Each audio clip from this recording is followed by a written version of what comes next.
So good morning everyone. And my name is Fatima Rachel Permejo, OLC of Trends and Issues.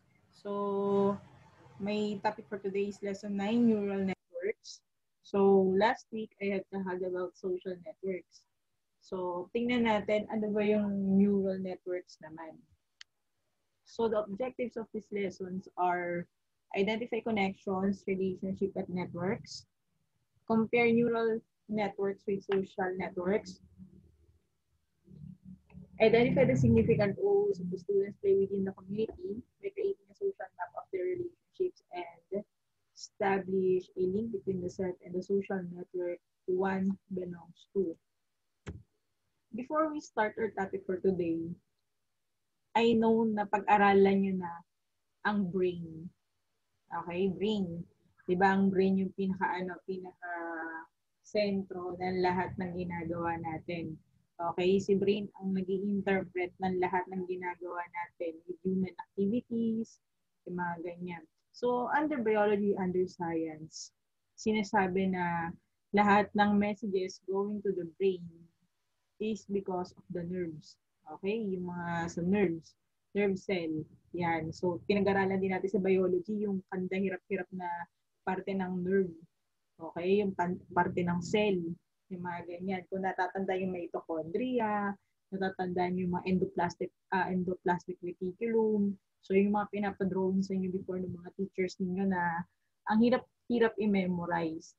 Pero kung papapansin niyo mabuti, there is a connection between yung mga trends na meron tayo ngayon sa society and sa biology. Okay, so paano siya nagkaroon ng connection? Tingnan natin isa-isa. So under biological neural network, sinasabi na ang neuron, tingnan niyo mabuti yung neural at saka neuron na halos parehas ng pinagmulan. Okay, neuron or nerve cell is the part wherein this is capable of receiving, processing, and sending information by impulses.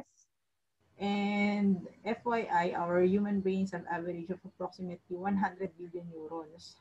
Okay. So, paano nagpo-function yung nerve cell? Paano siya nagpo-function? At sinasabi, nag-i-interpret ang utak ng mga impulses. Okay, ganito siya nag-work. Halimbawa, kayo, ano ba to? Mga participants ko ba puro babae? Puro babae naman pala. Halimbawa, nakakita kayo ng gwapo. Okay, nakakita kayo ng gwapo. Okay, ang nag-i-interpret nun si brain. Pero bago siya magpunta kay brain, mata niyo muna nakakita nun syempre. Paano nakikita ng mata? Because of the nerve. Okay? Yung tinatawag na optic nerve. Yan, yung optic nerve po natin yung may dahilan kung bakit nakakita kayo ng maganda at gwapo. So, pagkapasa ng impulses going to optic nerve, si optic nerve dadali niya sa mata. Tapos si mata, dadali niya sa utak natin na interpret na, oo, gwapo nga yung nakita niya. Okay, ganun din naman sa pandinig natin. Okay, capable siya na makarinig, syempre. Ay, sa tenga. Sorry, sa tenga. So, ang dahilan para magkaroon tayo ng sense of hearing, ngayong auditory nerve. Nerve cell pa rin siya. Hindi tayo lumalayo sa nerve. Okay. So, halimbawa, nakarinig kayo ng flip-top. Ayan, flip-top tayo sa flip-top.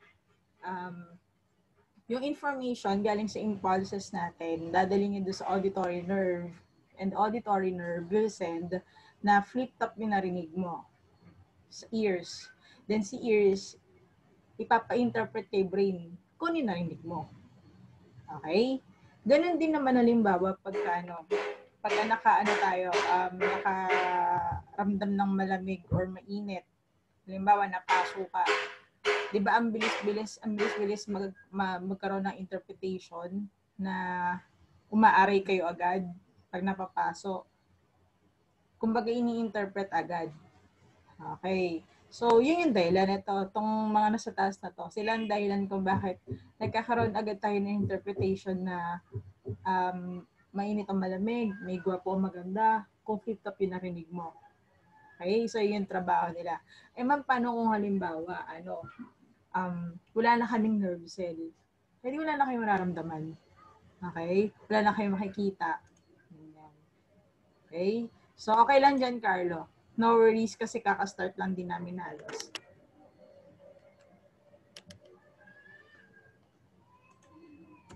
So next, okay. So kanina, di-discuss natin yung sana sa nerves. Okay. Ano ba yung part ng neurons? Okay, ang neurons, meron siyang certain parts. Ito, nakita niyo na to nung ano kayo, nung nag-aaral kayo ng biology, pinadrawing sa inyo to.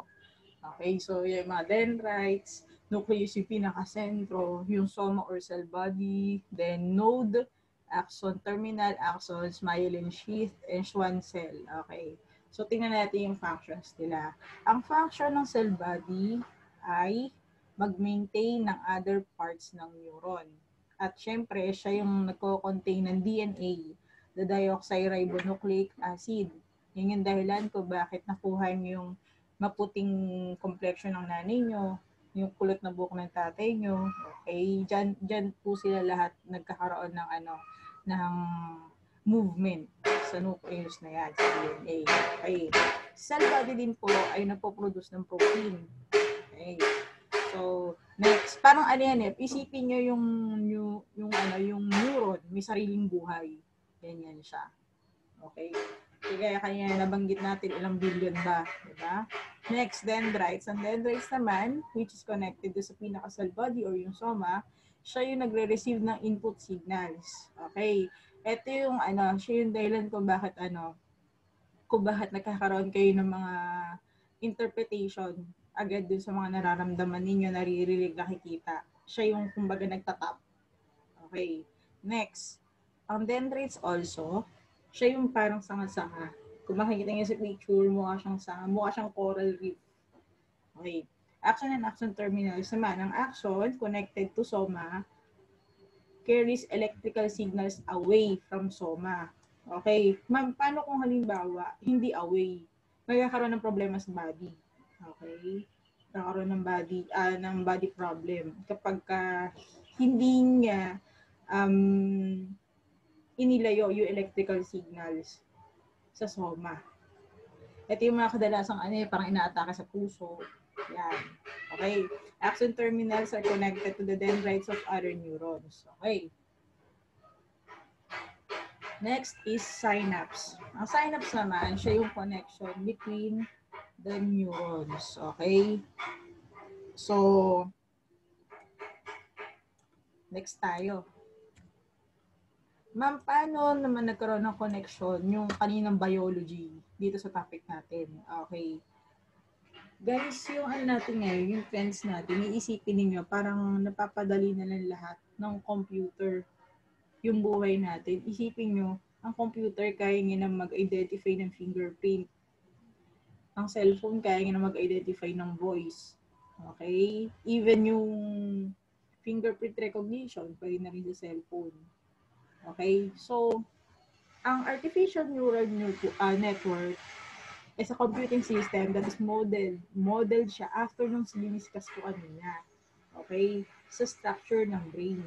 So, ibig sabihin, ang laman ng mga artificial neural network na yan ay halos katulad ng utak natin. Yun nga lang, syempre hindi nerves. Hindi nerves yun nandun sa loob ng artificial neural network. Ang meron dyan ay algorithms. Okay. Algorithms or procedures but can also have hardware components. Okay. Kung ikaw bubuksan mo yung laptop, kung ikaw magbubukas ka ng cellphone, di ba may mga maliliit na components ang cellphone or yung laptop na kapag tinanggal mo, vital pala siya dun sa part na yun. Okay? Ganun din sa artificial neural network. Okay? So, yung mga maliliit na piraso na yun yung mga tinatawag natin nerve cell ng laptop or ng cellphone. Okay? Para gumana ang isang bagay kasi kailangan ng mga ganong vital parts eh. Okay, next tayo. So, kagaya na nasabi ko kanina, even the smallest part of a component of our device, it is very important. Okay, kaya nga importante na kapag nasisiraan tayo ng gamit, dinadala natin siya sa professional technician. Hindi ikaw pwede yung basta-bastang gumalaw nun. Okay, so nodes are also called neurons that can do simple tasks. Okay, yung mga nakikita nating parts, Okay, yung mga nodes, they can do simple tasks. Pero, actually, for me, hindi siya simple task eh. Even sa computation, di ba, ang laptop, pag binigyan mo siya ng, or yung mga computer, binigyan mo siya ng malalaking numbers, kaya niya mag-output ng malalaking numbers din eh. So, in comparison with our human brain, although kaya naman human brain mag-compute, iba ang bilis ng iba ang bilis ng machine, iba ang bilis ng computers. Okay. So, ito yung tinatawag na artificial intelligence. Okay, ang artificial intelligence ay branch of machine learning that uses algorithms based on the artificial neural networks. So, paano siya gumagana? I'm not techy about this one. Okay, so, ang alam kong artificial intelligence, ito yung mga nagpapagana. Ito yung mga nagpapagana sa mga machines na available sa atin ngayon. Okay, so may mga cellphones na may AI eh. Alam ko may mga ganun na siya. Okay, so ano bang pinagkaiba ng AI doon sa simpleng sa simpleng Android cellphone lang? Okay. Ang AI kasi, meron siya tinatawag ng mga face recognition and fingerprint recognition, voice recognition. Okay, so may mga cellphones na walang ganung options eh. Okay, so yun yung kinaganda ng ibang cellphone. Medyo pricey na talaga, syempre, yung mga ganung gadgets. Okay. So, tingnan natin yung ano bang meron behind artificial intelligence. Okay, isa-isayin natin siya. Ang artificial neural network groupings, ito nakikita niyo sa picture, ang tawag dyan layers. Yan, layers na yan. Input, hidden, and output. So, ang input layer, ito yung layer kung saan pumapasok yung information. Okay? So, sa hidden layer naman, parang kaya nga siya hidden eh. Okay, kaya siya hidden. Dito pang ginagawa lahat ng codes. Okay, dito lahat pumapasok yan. Tapos, sa output layer naman, kaya siya tinawag na output, siya yung outcome. Kaya pagdating sa mga gadgets, yung nakikita na natin, yung pinaka-outcome ng ipinasok na information. Okay? So, ano siya eh, isipin nyo yung pabrika. Para siyang pabrika na, halimbawa, raw material siya. Saan papasok yung raw materials? Dito yan, sa input. Sa input papasok yan. Pagdating naman doon sa paano binuo yung product, sa hidden yan. Kasi di natin siya nakikita. Di natin nakikita paano ba ginawa yung mga bagay-bagay before natin mabili sa mga grocery o sa mga computer shop. Okay? Sa mga department store. Hindi natin nakikita yan. Pero pagdating sa output, yun yung mga nakikita natin yung display. Okay? Ganun din sa AI. Yung input, yung information, yung hidden, yung process, then yung output, yung outcome. Okay? Yun yung pinakamadaling pagpapaliwanag dito sa deep learning. Okay? So, ma'am, paano ba nagka-come up sa isang machine? Okay. Ang machine kasi or robotics, ito yung kumbaga greatest of all inventions. Tatandaan yung maigi na noon naman, wala naman talagang robot.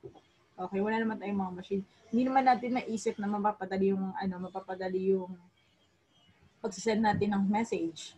Hindi natin naisip na kaya palang maglaba ng madali.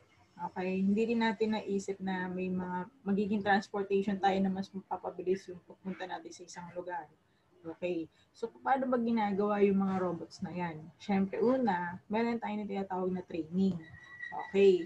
This is done by inputting large amounts of data called training examples. And those training examples are also codes. Yung mga codes, yung mga text, okay, yung mga data, para makikita ng isang machine o ng isang computer o ng isang robot kung ano ba yung mga dapat niya matutunan. Parang tao to eh. Kailangan niya ng training. Okay. Next, decision making.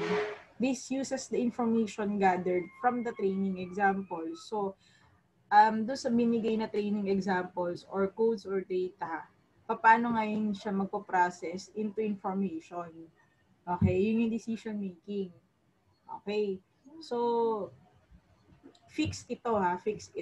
Yung tinatawag na decision making. Learning It enables the machine to refine its decision-making skills and the machine learns from experience. Okay, lahat na ipinasok na data from the training, kailangan si machine may refine niya yun. Okay, kailangan ma-refine niya yung learnings na ipinasok mulat sa pool. Paano kung halimbawa, may mga chances na nagkakamali yung machine? Siyempre, meron talaga. May mga pagkakataon talaga kasi parang tao tandaan nyo ng mga machine gawa din ng tao. Okay? Siyempre, kung ang tao nagkakamali, might as well pati yung mga machines na ginawa nila. Okay? So, sa ilang beses na pagkakamali ng mga machine, nagkakaroon sila ng refinement. Okay? Kumbaga, kung ikaw isang tao, araw-araw ka nagpa-practice, kukonti na lang yung nagkakamali. Ganon din sa machine.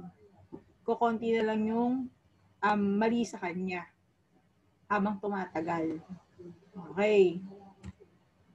So, yun yung tatlong process. Merong training, decision-making, and learning.